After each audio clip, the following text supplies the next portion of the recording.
Hola chicas, buen día, buenas tardes, buenas noches, según cuando la lean, o la vean, mejor dicho, más que lo lean. Les doy la bienvenida a esta segunda parte de la clase 4 de la materia técnica de abordaje en adicciones.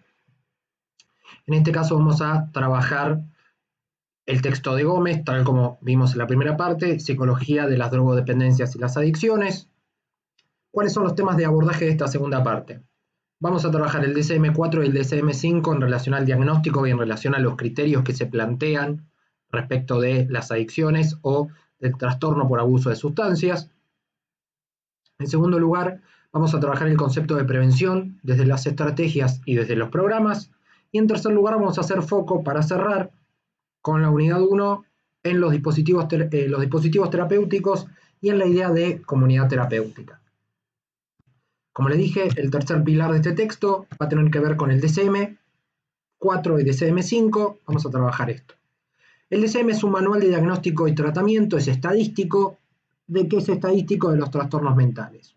Lo arma y lo armó la Asociación Psiquiátrica de Estados Unidos, donde se describen distintas categorías diagnósticas, tal como vimos en práctica 2, aunando criterios para relevar información y ubicar a la persona en cierto trastorno si cumple con determinados criterios. Este manual trabaja la cuestión de las adicciones, denominándolos trastorno por abuso de sustancias. Ahora, tiene 216 trastornos. Este último, el DSM-5 del año 2013-2014, si no me equivoco. Se maneja con datos empíricos y una metodología descriptiva, es decir, si hay un trastorno, ese trastorno tiene una descripción, tiene datos empíricos que corroboran ese trastorno y a su vez permite que, si la persona tiene cierta cantidad de criterios alrededor de eso, uno puede relevar y detectar que la persona tiene esa patología. ¿Para qué serviría el DSM? Para mejorar la comunicación entre los profesionales. Dentro de lo que es el consumo de sustancias, el DSM clasifica dos tipos de categorías diagnósticas. La primera es el trastorno por consumo de sustancias, en el cual tenemos trastorno por abuso de sustancias y trastorno por dependencia de sustancias. Y aparte, trastornos inducidos por sustancias, intoxicación por un lado y abstinencia por el otro. Entonces, repito, tenemos dos categorías diagnósticas para abordar la cuestión de las adicciones que, en el caso del DSM, se le dice trastorno por consumo de sustancias, que puede ser por abuso de sustancias o por dependencia de sustancias, y después los trastornos inducidos por sustancias, que son intoxicación y abstinencia. ¿Cuáles son los criterios diagnósticos para trabajar la intoxicación? La irritabilidad, la inestabilidad emocional, ahí tienen el ejemplo de la chica, respecto de la cuestión de la labilidad, se deteriora el juicio y la capacidad laboral, hay un deterioro en cuanto a los vínculos también, digamos, si la persona está irritable, está lábil, inestable, no puede pensar, su capacidad laboral está afectada, su comportamiento también, su percepción, su pensamiento, está todo alterado. Piensen que el DSM-5 generó cambios en cuanto a los diagnósticos en los consumos problemáticos. ¿Por qué? Porque terminó integrando todo en un solo concepto. Cuando hablamos de combinar abuso e independencia, hablamos de la integración en un solo concepto. Nosotros veníamos viendo con el texto de Becón Iglesias que una cosa era abuso y otra cosa era dependencia. Bueno, acá están integrados en un solo trastorno, que es este trastorno por abuso de sustancias, que va de leve a severo. Cada sustancia tiene un trastorno separado. El alcohol tiene una, el cannabis tiene otra, la heroína tiene otra. El diagnóstico va manteniendo los mismos criterios generales, están fortalecidos los criterios, pero hay 11 síntomas. Vieron que les dije que estaba esta cuestión de la metodología descriptiva y de detectar síntomas. El punto de corte es lo polémico, que después lo vamos a charlar, porque dice que de 11 síntomas, con 2 o 3 ya se diagnostica el trastorno por abuso de sustancias, lo cual es un problema, porque con 2 ya decir que la persona tiene abuso de sustancias, hay que ver cuáles son esos 2. Con 2 o 3 se diagnosticaría. ¿Qué es lo que tenemos que tener en cuenta? Los nuevos cambios que genera el DSM desde la mirada de Becón y Iglesias, teniendo esta continuidad didáctica de los textos, respecto del abordaje de las adicciones. Eliminamos abuso y dependencia, ¿sí? Se juntan en un solo trastorno, son los trastornos relacionados con sustancias. ¿Cómo se genera el diagnóstico? Pensando en 2 o 3 síntomas de esos 11. Tenemos un nivel leve, de 2 o 3 síntomas que ya de por sí garantiza que esté diagnosticado el trastorno. Un nivel moderado, de 4 a 5 síntomas, y uno severo que es de 6 o más síntomas. Además de esto, se agrega el craving, que era este deseo de consumir como un factor diagnóstico, que antes no estaba presente. El TRS es el trastorno relacionado con sustancias, que puede ser del orden de la intoxicación y de la abstinencia, pero está todo integrado: abuso, dependencia, intoxicación y abstinencia, está todo ligado, ¿sí? Ahí viene el tema. ¿Qué es lo novedoso? Que se agrega, como vamos a ver en la unidad 3, el trastorno del juego. Se agrega, entre comillas lo voy a decir, la ludopatía como un trastorno por abuso de sustancias, porque vimos que hay adicciones químicas y adicciones comportamentales. Las sustancias son 10. Se agrega el síndrome de abstinencia de cannabis, a diferencia de lo que estaba antes. Esto es, en líneas generales, lo que genera el DSM en cuanto a cómo diagnostica la cuestión del consumo problemático de sustancias. No se habla de adicciones, se habla de trastornos relacionados con sustancias. Acá tenemos una tabla donde se diagnostica, donde se hace un relevamiento informativo para generar una inferencia de que la persona cuenta con el trastorno por consumo de sustancias. Con 2 o 3 criterios de esos 11 se dispara. ¿Por qué? Tenemos síndrome de abstinencia, tenemos tolerancia, se escinde en el tema de los problemas legales, no hablan en el DSM-5 de problemas legales, se usa mayor cantidad de tiempo, los problemas físicos y psicológicos ligados al consumo, dejar de hacer otras actividades debido al consumo. Todos esos criterios, toda esta tabla es la que trabaja el DSM. Tiene que ver con un relevamiento informativo de las características que tiene la persona para nosotros inferir que la persona tiene un trastorno por consumo de sustancias. Ahora, ¿qué es lo que podemos discutir respecto del diagnóstico? Lo que podemos poner en debate. En primer lugar, como les dije, no habla de adicción como un término diagnóstico, habla de trastorno por abuso de sustancias. ¿Dónde está el olvido? Prescinde de lo social y del contexto. Se centra en la descripción fenomenológica y nosológica del cuadro de trastorno por abuso de sustancias. Pero a su vez tiene una postura neutral. Vamos a ver en la unidad 2 que el psicoanálisis tiene una postura respecto de la abstinencia, pero no hace ningún juicio valorativo, es una postura neutral. Lo polémico, desde mi punto de vista, tiene que ver con el punto de corte. Yo puedo ponerme a discutir si que tenga 2 de las 11 características es un punto de corte necesario, válido, y es un riesgo de diagnosticar de 2 puntos, pensar que la persona tiene trastorno por abuso de sustancias.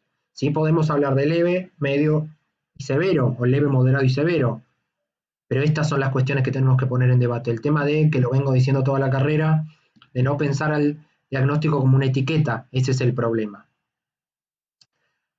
El problema también es corrernos de eso, y muchas veces, si uno no tiene una postura psicoanalítica, le cuesta correrse, pero digo, uno tiene que trabajar lo fenomenológico alrededor de. Ahora, una vez que uno trabaja el diagnóstico, trabaja el DSM, trabaja toda la cuestión de tratamiento, uno tiene que hablar de la prevención, que vamos a ir al apartado de Patricia del Soto y Bonatti para hablar de la prevención de consumos problemáticos.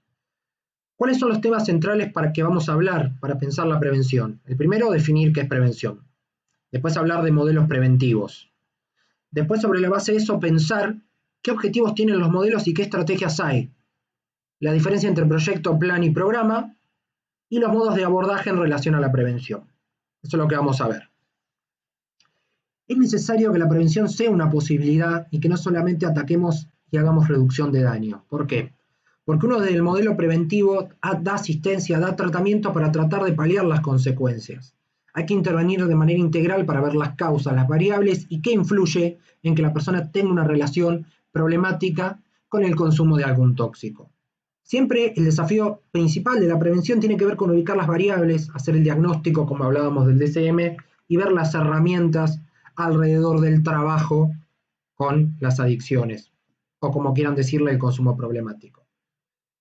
Siempre el mejor medio es una prevención eficaz, con distintas estrategias, trabajando en interdisciplina, coordinando paradigmas que reduzcan el impacto del consumo y que respondan a problemas pensando en qué, en que la prevención evita que la persona sufra, evita las consecuencias negativas y fomenta y permite el desarrollo de una mejor salud física y salud mental.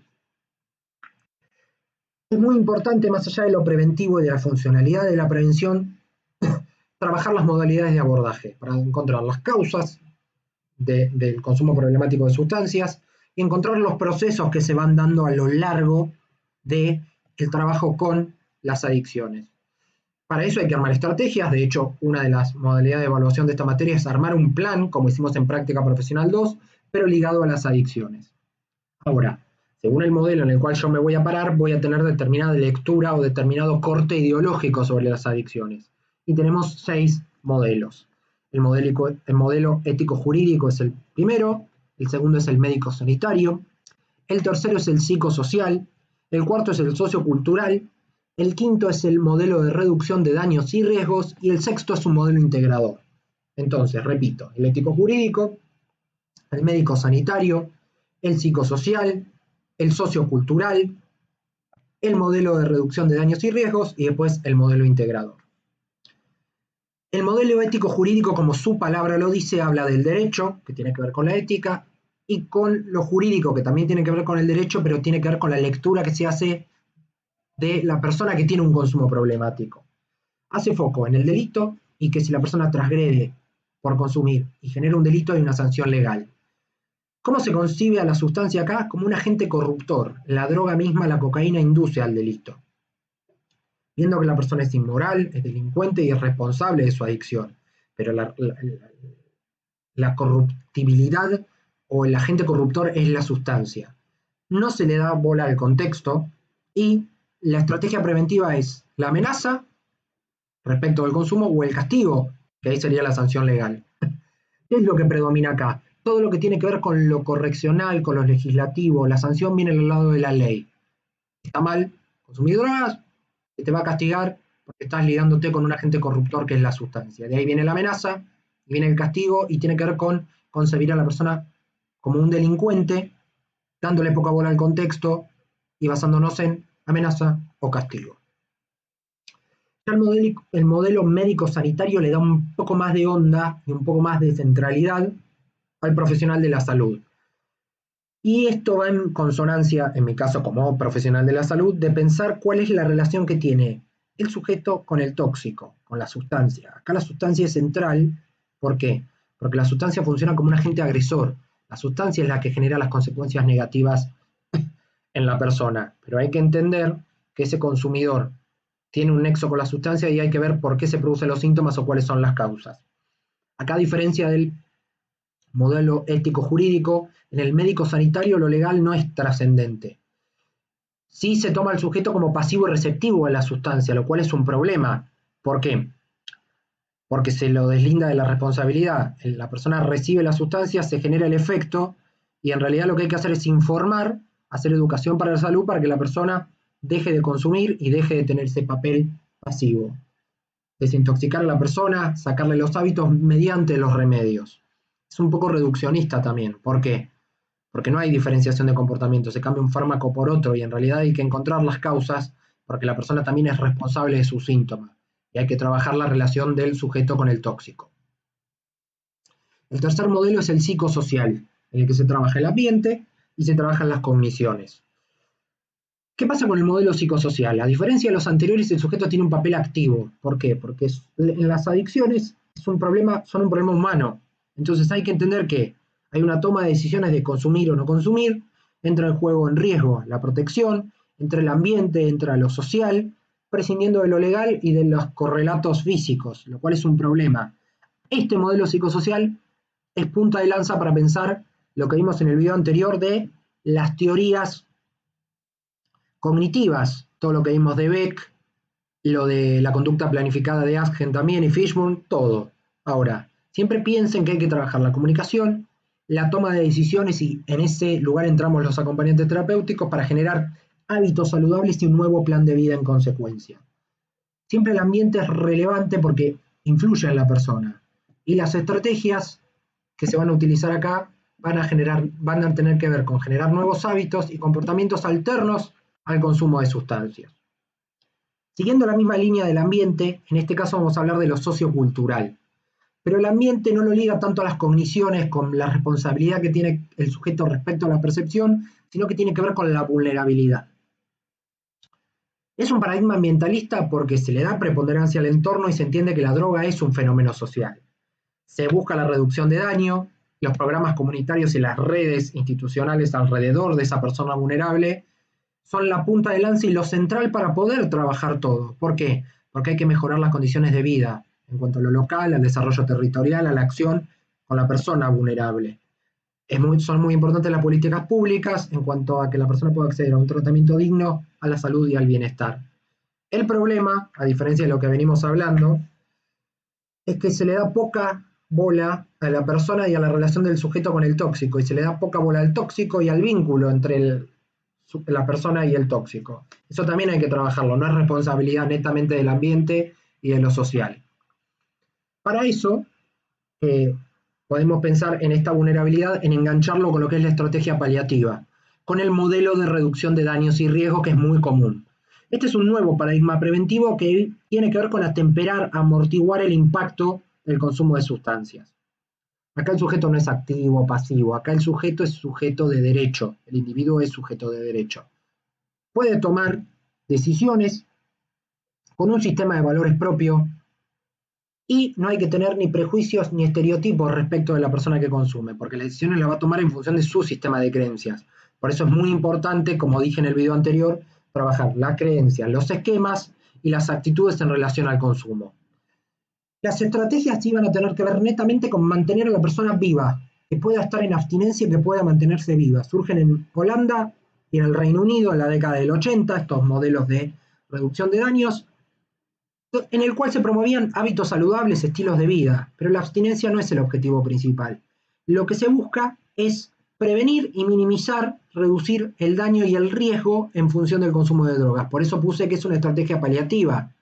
Tiene cierta neutralidad, porque no juzga a las personas, porque cada persona consume por una creencia, un esquema o un propio sistema de valores, y por situaciones singulares del caso por caso. Entonces lo que hay que hacer es trabajar los valores, la toma de decisiones y disminuir el riesgo. Ahora, cada modelo tiene ideas interesantes, pero siempre es mejor hacer el aprendizaje progresivo y apelar a un modelo integrador. El modelo integrador lo trabaja Cortés, que no es Candela, es otro Cortés, y Mayor, que permite armonizar un poco todos los paradigmas, el ético-jurídico, el asistencial, el social. Se integran estos 5 en un sexto, se decantan, diría la lógica del embudo, y caen en un modelo integrador. La intervención es compleja y se aplica según el caso por caso. Ahí estoy de acuerdo, porque hay que trabajar del caso por caso, tomando lo mejor de cada teoría, hacer un paradigma ecléctico en función de que el paciente salga adelante, buscar datos que expliquen el fenómeno, entendiendo que uno trabaja de la multidisciplinariedad como base y también trabajamos desde el multiparadigma. Hay muchas disciplinas, la psicología, el psicoanálisis, la terapia cognitiva, la medicina, la sociología, que se analiza de diferentes disciplinas. Y también multiparadigma, porque hay varios enfoques para estudiar las adicciones, como hay varios modelos asistenciales, como lo vimos recién. De todas maneras, después vamos a hablar de comunidad terapéutica y también vamos a ver que hay paradigmas de atención. Ahora, hay que articular lo educativo, lo sanitario y la psicología para poder hacer un modelo integrador y trabajar de manera sistémica un tratamiento posible para las adicciones. ¿Por qué hablamos del modelo multidimensional o del modelo integrador? Mayor Sánchez era la base del modelo de Cortés y Mayor, que era este que les decía, que era este modelo integrador, donde se involucran 3 aspectos: lo estructural, lo procesual y lo funcional. Lo estructural tiene que ver con los consumos de la persona, cómo es el sujeto, qué sustancia es y en qué contexto se da. Ahí se considera la persona, se considera el consumo, esta cuestión de la repetición y por qué pasa, qué sustancia es, acuérdense que la adicción puede ser química o comportamental, y en qué contexto. El aspecto procesual tiene que ver con el consumo como proceso. Esto que hablamos de las 6 etapas de Becón y Iglesias es eso: el inicio, la adquisición, el mantenimiento y la extinción del acto de consumo. Acá hablan de extinción, vieron que yo hablaba de mantenimiento. Y el aspecto funcional. ¿Con qué tiene que ver lo funcional? Con el afrontamiento, con la capacidad que tenga la persona de salir adelante y poder ver qué vínculo tiene con esa sustancia. ¿Por qué? Porque la sustancia es lo material, pero hay que ver la relación que establece esa persona con esa sustancia, con el juego, con el sexo, con el trabajo, con la comida, con las compras, con algún químico y demás. Pero sí o sí hay que trabajar desde una manera interrelacionada o integral el sujeto, el entorno cercano y la sociedad. Todos estos paradigmas tienen que estar integrados en un modelo multidimensional. Si hablamos de prevenir en adicciones, tenemos que preparar las cosas y preparar las situaciones para un fin determinado. Es evitar que la persona siga consumiendo. Involucrarlo en un proceso activo, implementando estrategias, iniciativas que mejoren la calidad de vida y que frenen con el consumo. La recaída es esperable, pero la prevención es necesaria. Ahora, siempre hay que actuar antes de que surja la adicción. Hay que prevenir las situaciones, ubicar las causas, la etiología, mediante acciones, estrategias, ver las influencias y promover una vida saludable. Eso está el acompañamiento terapéutico para generar un cambio de esquema por otro, de una creencia por otra. Esa tiene que ser la base, trabajando siempre desde el caso por caso. Ahora, la prevención tiene objetivos. ¿Qué objetivos tiene? Primero, cambiar el contexto ambiental. Todo lo logramos con estrategias disminuyendo estos factores de riesgo. Todas estas cuestiones que puedan estimular al acompañado en ese proceso o al usuario, como dirían los modelos de consumo. Ahora, no es que nadie consume drogas, es una utopía, hay mucha gente que consume drogas. Pero ¿qué pasa? La prevención tiene que apuntar a aumentar los factores de protección y a disminuir los factores de riesgo, para ver cómo esas características psicológicas de los sujetos se mantienen. Repito, la prevención tiene que ver con aumentar los factores de protección y disminuir los factores de riesgo. ¿Cuáles son los 7 objetivos de la prevención? Retrasar el consumo de sustancias lo más que se pueda. Potenciar la protección, tal como les dije, aumento de protección, disminución del riesgo. Evitar la progresión hacia el uso regular que puede devenir en un abuso y posteriormente en una dependencia. Modificar el entorno turbio o nocivo es otro objetivo. Minimizar el riesgo, reducir los daños y educar para mantener. La psicoeducación como herramienta es clave como modelo dentro de lo que es el ámbito preventivo. Ahora, otra cuestión importante en la prevención, que esto tiene que ver con el trabajo que tienen que hacer al final del cuatrimestre, que tiene que ver con un plan. ¿Por qué les pido que hagan un plan? Porque tiene que ver con un documento que tenga orden, que tenga coherencia, en el cual, como hicimos en Práctica Profesional 2, tiene que haber una estrategia, una política, una táctica, un objetivo, una directriz que me diga a mí por dónde tengo que ir en función de lo que le pasa al paciente. Tengo que implementar estrategias, tácticas, instrumentos, acciones, todo lo que haga para llegar a la reinserción social o una mejor calidad de vida, como estamos viendo en Práctica 3, o vamos a ver más adelante con el modelo de calidad de vida. El programa ya es algo más macro. ¿Por qué? Porque el programa tiene la meta de resolver algún problema en función de una realidad social determinada, utilizando ciertas acciones y utilizando ciertos recursos. Los programas siempre se adecúan a instituciones, a barrios, a zonas, a sectores. Tienen la idea de resolver algún problema. A algún problema el programa. Y el plan, a su vez, es como lo más micro para trabajar con el caso por caso, que es con lo que trabajan los acompañantes. Y el proyecto ya tiene que ver con todos los programas interrelacionados, son actividades concretas para lograr un fin determinado. Se distribuyen en unidades, se pueden distribuir en programas y esos programas en planes, pero nosotros desde el acompañamiento terapéutico trabajamos con planes. Esa es la base de cualquier trabajo. Ahora, cuando hablamos de estrategias de prevención, hablamos de 3 tipos de estrategias de prevención, que son las técnicas de abordaje para pensar las prevenciones: informativas, formativas y alternativas. Si son informativas, tiene que ver con disuadir por el hecho mismo de dar información sobre las consecuencias negativas de la droga. Ahora, que yo les diga, no fumen por esto, por esto y por esto, no quiere decir que ustedes vayan a dejar de fumar. Lo que pasa con las famosas cajas de cigarrillo que dan todas las consecuencias negativas. Eso es una estrategia de prevención informativa. Cuando en el cigarrillo del otro lado tenemos fumar causa cáncer y está la imagen y está todo. Que yo del dato no garantiza que yo haga prevención. Siempre eso tiene que enmarcarse en un contexto de enseñanza-aprendizaje de psicoeducación. ¿Y qué es importante para psicoeducar y generar estrategias informativas? Aportar datos veraces, evitar el tono alarmista y ser exactos y adecuar los contenidos a lo cotidiano. ¿Por qué es importante adecuar los contenidos a lo cotidiano? Porque al transponer mediante la exposición dialogada algo que es didáctico y llevado al terreno, a la vida cotidiana, al llano, es mucho más fácil de pensarlo. Lo formativo está buenísimo, como la evaluación propiamente dicha también, porque tiene que ver con desarrollar habilidades sociales e intelectuales para que la persona pueda tomar decisiones, que tenga el control de sus creencias, de sus esquemas, de sus actitudes, para que a largo plazo tenga continuidad, puedan encontrarse las causas del consumo y que no ceda frente a la oferta de drogas.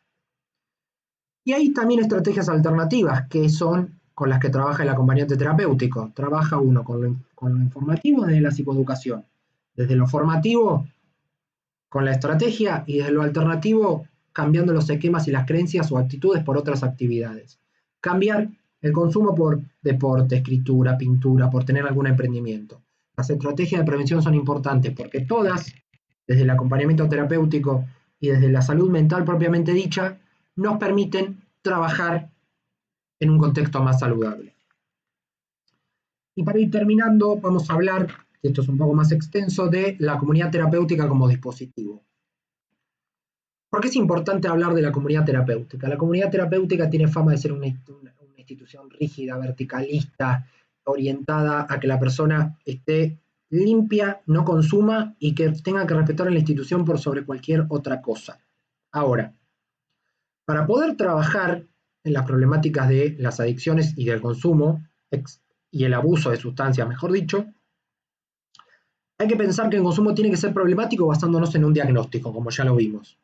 Sea el DCM, sea el psicoanálisis, tiene que haber un diagnóstico. Hay que analizar la relación del sujeto con el tóxico, que eso le incumbe más al psicoanálisis, como vamos a ver la semana que viene, y siempre trabajar el abuso y la dependencia. Acuérdense que hay un uso, un abuso y una dependencia respecto de la sustancia. Hay distintas estrategias. Una de esas estrategias es la comunidad terapéutica o los centros de asistencia y tratamiento, en los cuales es muy importante el contexto y los profesionales. En muchas comunidades terapéuticas no hay profesionalización. Hoy con dinamismo y actualización permanente tiene una mayor rigurosidad y una mayor presencia de profesionales la comunidad terapéutica. Hay que pensar que no es la única alternativa de tratamiento, sino que la comunidad terapéutica es eficaz para tratar el abuso de sustancias porque, según De León, porque permite atribuir autoayuda independientemente de la psicología y la psiquiatría. La comunidad terapéutica es un medio terapéutico que tiene actividades estructuradas, rígidas. Es un método de abordaje que puede ser técnico, por esto de lo rígido, de lo normativo, o mediático, porque hay que ver cómo se trabajan las emociones en relación a esta comunidad terapéutica. Ahora, hay dos modelos posibles de comunidad terapéutica, de salud mental como una asistencia más generalista o de las adicciones. Las adicciones es el más común acá en nuestro país, pero nuestro país en las comunidades terapéuticas tiene influencia de varios modelos, que eso después lo vamos a ver. Hay abordajes diferentes, pero hay modelos de trabajo distintos. Cuando hablamos de modelos de comunidades terapéuticas, vamos a hablar de dos modelos claves e influyentes. Uno viene de Estados Unidos, que es el modelo J-Top, y el otro es el modelo Jones. El modelo J-Top viene de Estados Unidos de la década alrededor de la década del 60, fines de la década del 50.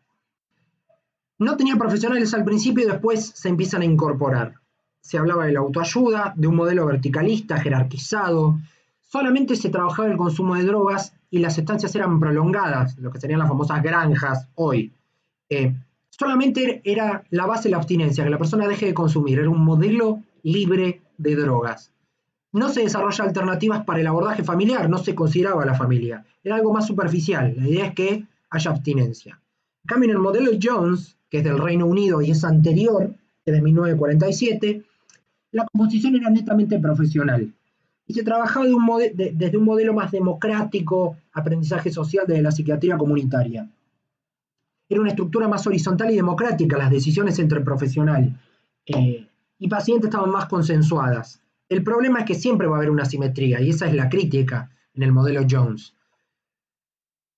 Los trastornos mentales son varios y el consumo de drogas está dentro de esos modelos. Ahora, hay que reducir el tiempo de internación. Yo estoy de acuerdo con el modelo Jones más que con el modelo J-Top, porque la internación, como ya después lo vamos a hablar, es el recurso último en el abordaje de las adicciones.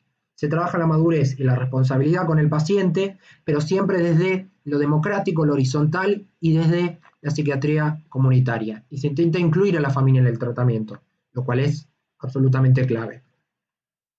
Más allá del J-Top y del modelo Jones, Tenemos el Progetto Uomo en Italia, bambino. ¿Quién lo hace este Progetto Uomo? Lo hace Mario Picci.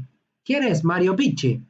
Era un sacerdote muy preocupado por los indigentes que toma el modelo Daytop, que era el que les decía antes, que era no profesional, verticalista, se hacían estancias prolongadas, esto que les decía antes, y trata de ayudar al indigente desde la autonomía y desde la ayuda propia sin base profesional, por eso está basado en el modelo Daytop.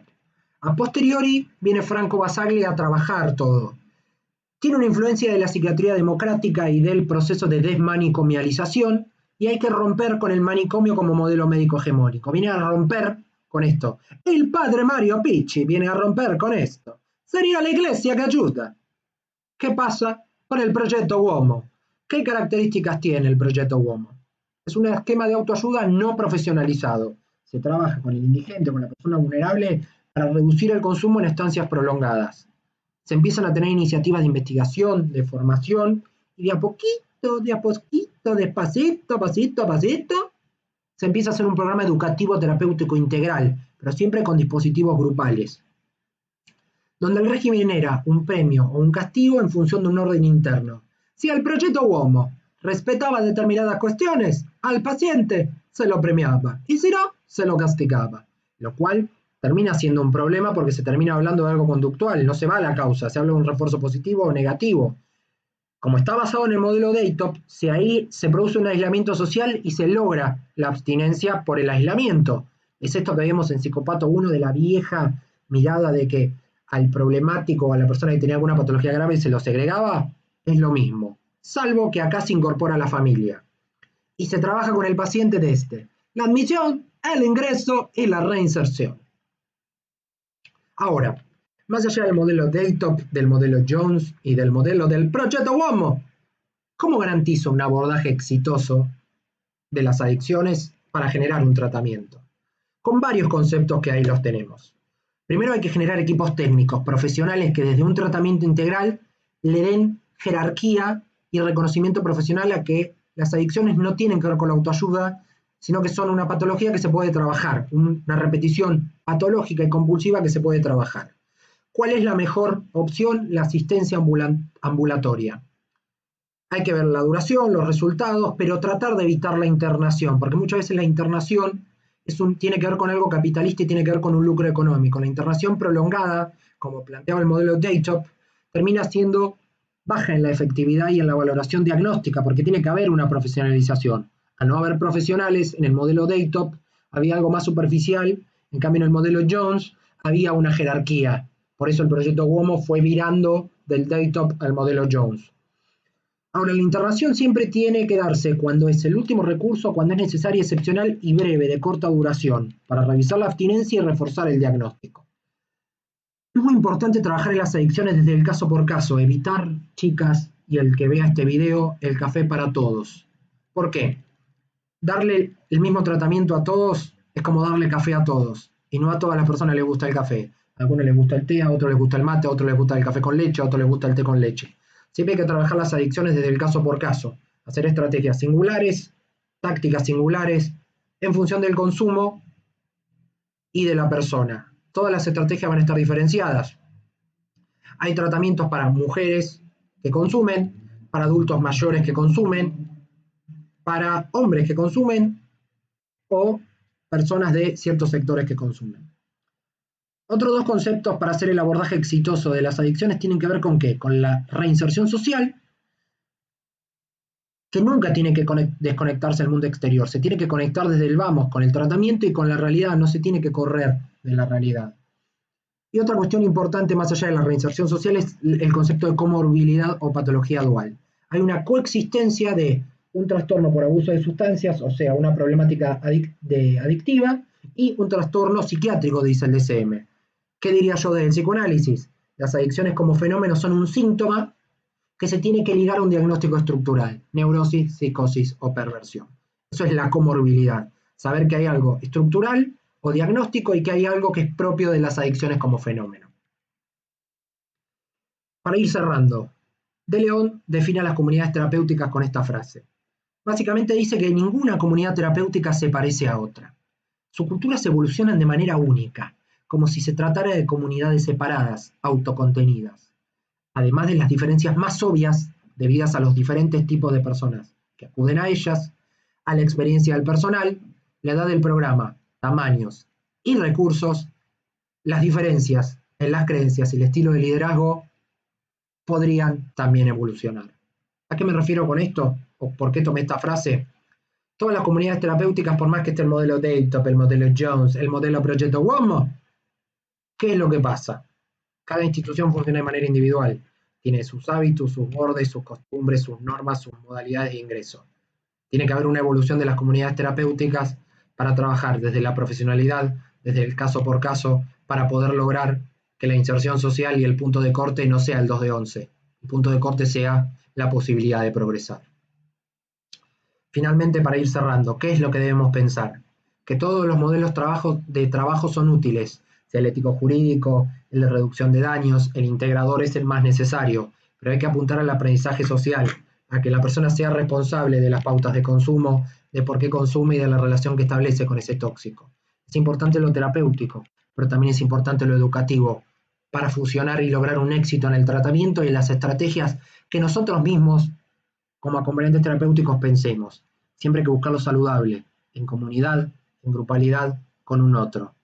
Pero siempre hay que tener empatía con el síntoma, empatía con la persona y promover la autonomía. Ninguna persona que consuma debe cambiar un tóxico por una persona, debe cambiar un tóxico por un mejor modo de vida. Hasta acá la clase de hoy.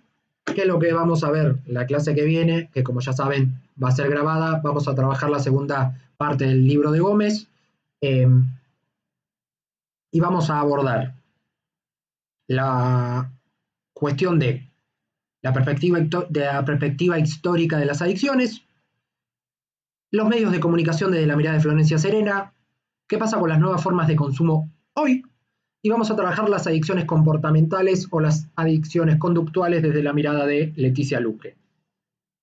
Vamos a cerrar la unidad 1 la semana que viene con estos 4 temas: la historia, los medios, las nuevas formas de consumo y las adicciones conductuales. Una vez que terminemos de ver esto, vamos a pasar a la unidad 2, donde vamos a trabajar 2 papers. En esos 2 papers vamos a abordar psicoanálisis y toxicomanías, aportes teórico-clínicos. Pero la semana que viene cerramos el libro de Gómez trabajando estos 4 ejes. Espero haber sido claro, chicas. Cualquiera que vea este video, coméntelo abajo. Un placer enorme poder brindar, desde mi punto de vista, lo que conozco de las adicciones y lo que plantea este autor. Ha sido un placer. Desde ya, muchísimas gracias. Será hasta el próximo encuentro. Chau, chau.